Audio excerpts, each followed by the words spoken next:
2 years ago, may findings akong hernia din.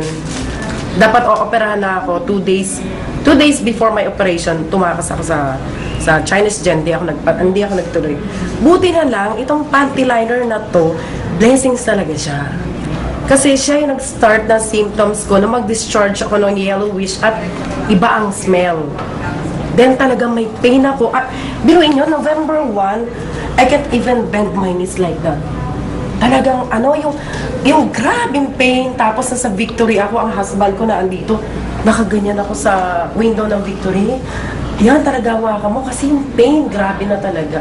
So nag-start ako noon, November 6, tumakbo na ako sa doctor. The first one, nagkamali ako ng punta internist, ang napuntahan ko. Sabi niya, Bartholin cyst.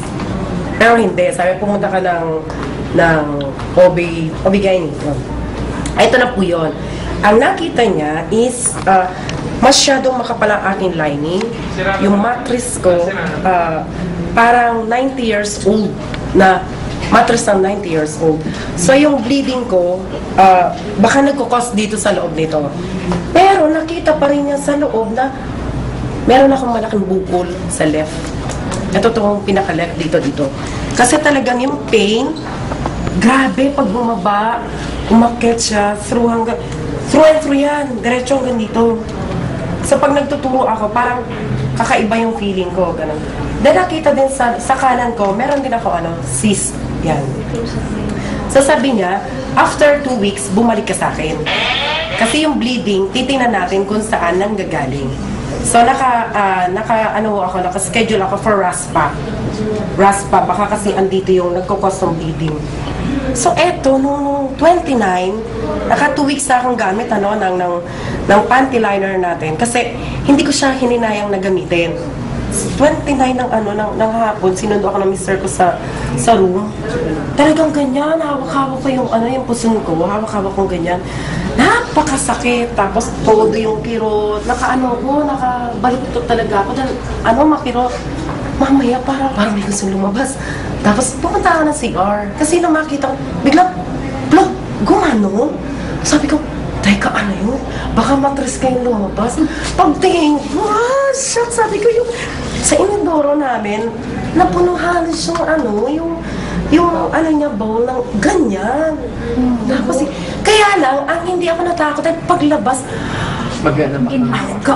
Tapos, teka, ba't nawala yung headache ko? Di balik ako ulit. After 1 hour ng pagpapahinga, ayan na naman, gano'n. Kambal yata yan, sabi niya. Tapos, pagbalik ko, another pluk. Kaya lang yung time na yun, medyo nervous ako. So, nakiramdam ako kung magbi-bleed ako. So, naiga ako ulit. Kaya lang, here's another one. Sabi ko, naku, ayoko na yata. Baka mamaya matras ko na talaga yung lalabas. Dumating yung anak ko. Anak, tingnan mo nga. Sabi ko, nadidiri ka ba? Pagtingin niya, sabi niya, Mama, angatin mo nga. Inangat ko lang ng brush. Inangat ko siya ng brush. Pagtingin, kasi talaga ay buong buo. Tapos hindi mo, Mama, bulat-latin mo nga. Di ginaganon ko nung, hindi siya makalag. Tapos meron siyang maliliit ng kula-kula. Ito yun, sinave ko lang siya sa alcohol. Ang size nito, ganito siya talaga pag nilagay mo sa nasa garapon po ito. Kanina, enjoy na akong dali yung garapon sa school. Parang inaano ko yung mga kasama ko na, tingnan nyo, sabi ko, ito yung lumabas sa akin through the negative ion. So makita nila ito, naku talagang na-shock sila kasi nakita nila yung panghihina ko before and talagang, as in 2 weeks, latan-lata ako, suka ako ng suka, which is hindi ako naglilihik. Yung pala, cause na yun ng nagiging weak na yung aking immune system. Tapos yung hyperacidity, grabe na siya. In-explain niya sa akin, Mama, alam mo, sabi niya, blessing siya. Kasi ang work ng negative ion, ipupull out niya or kung ano yung bad elements inside your body. Siya yung tutulong na maglabas ng virus sa katawan. Ang panty liner, lagi ako nag-ihi, isang araw at 8 beses, tapos nag-iim ako sa digestion, may problema ako sa pag-discharge ng dumi ko, tapos yung ginamit ko na, araw-araw na po nagano ng dumi ko. Ang hereditary po sa aming mga family is Number one is Almoranas talaga. Kung hindi po ninyo na itatanong, ang Almoranas ko po, nakakahiyamang banggit pero totoong nangyayari. Kahit sino sa atin. Malaki na po yun, parang chicharon na siya. Kung tutusin, ang sakit-sakit niya pag umupo ka, tumayo ka, parang mga ganon. Hindi na po talaga normal yung Almoranas ko kasi ang inilalabas ko na po karamihan is dugo na. Dahil ko pa po yung nag-demonstration pag sumumpong talaga ang kirot.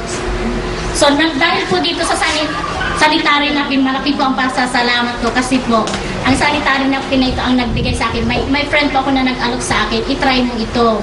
Sabi niya, subukan mo lang. Pero nung una ayaw ko talaga itry. Subukan mo. I-try mo lang na gamitin kahit 2 days lang, makikita mo na maghihil yan. So, trinay ko nga po, wala namang mawawala sa isip-isip ko, wala namang pong mawawala. So, trinay ko, nakita ko, so umpisa makirot siya. Makirot. Sabi ko, parang hindi naman ito effective. So, trinay ko ulit, pinalitan ko kasi, sabi ko, itry ko ulit. Trinay ko na naman kinabukasan. So, nakita ko po yung result nun, unti-unti naghinom siya. Sabi ko, maganda ito. Sabi ko, maganda, ang ganda-ganda ng effect. So, itinuloy-tuloy ko hanggang sa humilom na siya, hanggang sa pusa na siyang bumalik sa sarili niyang pwesto. Hindi na siya sumusumpong, hindi na siya, kahit magbuhat na ako ng mabigat, hindi na siya sumusumpong. Testimony ko yung sa product. Kasi usually, yung paggamit ng anayon, every cycle ng period ko, meron akong dysmenorrhea. Okay. Kaya pala nagkakaroon ako ng dysmenorrhea. Yung mga mass ng menstruation na hindi lumalabas kagad. Kaya siya masakit. Dati pag lumalabas, konti-konti lang. Tapos may nakikita ko mga mass na lumalabas, maliliit lang. Pero nung unang yung day 1 ng paggamit ko ng anayon, wala yung dysmenorrhea na nararamdaman ko sa akin. The night na nandun ako sa hospital nung binabantay ko yung asawa ko, nagulat ako, parang akong nakulan. Na parang may lumabas, parang buga na gano'n. Meron ako. Nagilagay ko na kasi yung maghapon ako na hospital, nagbabantay ako sa kanya. Tapos nung gabi na gusto ko na magpalit para pag natulog ako maginhawa. Nung nasa CR ako, parang nakukulan ako, may lumabas na siguro ganito siya kalaki. Basta parang kusino. Ay dapat kasama ko sa mga dinidemo nila kasi sa dinidemo yung hindi wet. Paano kung may mas na lumalabas? Yung naisip ko, ito guys sa akin, parang extraordinary na laman talaga yung lumalabas. So, inano ko ng tissue. Pag ganun ko siya, dry pa rin siya. Yung tinapo ko na siya, parang... Pero may feeling na may tanggal yun? Maginawa. Parang may sinig na tanggal. Oo. Kaya hindi ako nahihirapan sa ospital eh. Masakit kaya ng ulo yun? Alam, masakit sa ulo. Hindi ako nakapasok na. Kasira yun ng attendance bonus